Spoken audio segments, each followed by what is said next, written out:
नमस्कार दोस्तों। आज का सब्जेक्ट एक गिल्टी कहें या कहें कि जवाब ना दे पाने वाले के कारण से पनपा है। हुआ क्या कि कुछ दिनों पहले एक हमारे जानकार हैं, एक हमारे नोन हैं, हालांकि वो सीनियर सिटीज़न हैं, तो उन्होंने अपना एक फ़ोन, उनके बच्चों ने उनका फ़ोन एक्सचेंज किया और नया फ़ोन उसके बदले में उनको दिलवा दिया। तो हम उनसे मिले, उनके पास गए कि अंकल आपका तो बहुत अच्छा फ़ोन आ गया है, ऐसा है, बढ़िया फीचर्स हैं इसमें, तो ये है वो है। तो हमसे बोले कि बेटा बाकी सब तो ठीक है, एक बात बताओ कि जो मेरा पुराना फ़ोन था उस फ़ोन का कंपनी करेगी क्या। भाई हम वहाँ गोल हो गए कि कंपनी, बात तो बिल्कुल सही है कि आपके पुराने फ़ोन जो चालू हालत में है उसका कंपनी करेगी क्या। तो जब उन्होंने हमसे पूछा कि भाई आप इन्फॉर्मेटिव वीडियोस बनाते हैं तो ज़रा आपके पास तो ये जानकारी होगी, हमने अपने घर में ही पूछा, वो भी कोई जवाब नहीं दे पाए थे, तो सोचा आपसे पूछ लेते हैं। तो हम भी वहाँ गच्चा खा गए। हमने कहा अंकल हम इस बारे में जानते नहीं हैं, अभी नहीं जानते हैं, लेकिन हाँ इसके बारे में पढ़ाई करते हैं, देखते हैं, चीज़ें इकट्ठी करते हैं, तो एक वीडियो इस पर भी सोचा कि बनाना चाहिए, क्योंकि लोगों को पता होना चाहिए कि आप जो फ़ोन यूज़ करते हैं, आपने उसको बदला है, उस फ़ोन का होगा क्या, मतलब उसका भविष्य क्या है।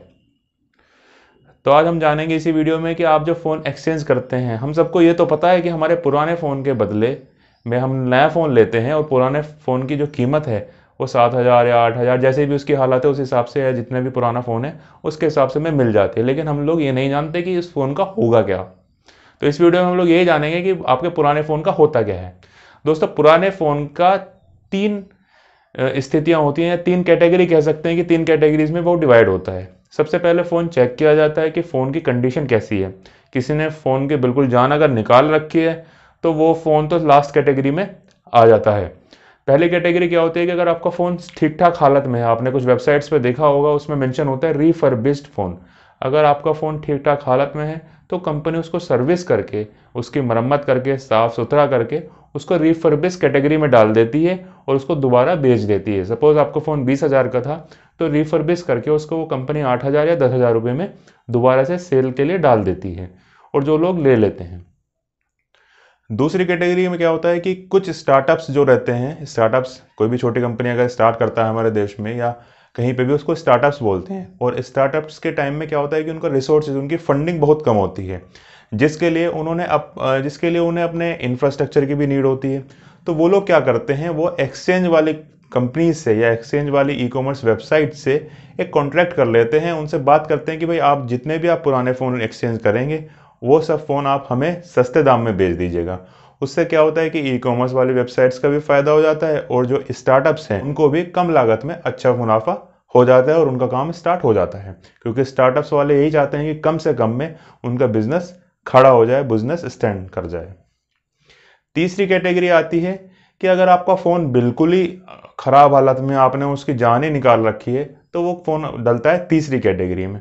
उसमें क्या होता है कि कंपनीज चेक करते हैं कि फ़ोन में क्या क्या सही है, यानी कि आपकी चिप सही है, स्पीकर ठीक है, या तो वो फ़ोन से निकाल लिया जाता है और वो दूसरे फ़ोन में लगा दिया जाता है। और उसके बाद जो उसका मटेरियल बचता है, प्लास्टिक है या ग्लास है, वो उसको रिसाइकिल करने के लिए रिसाइकिल कंपनीज को दे दिया जाता है।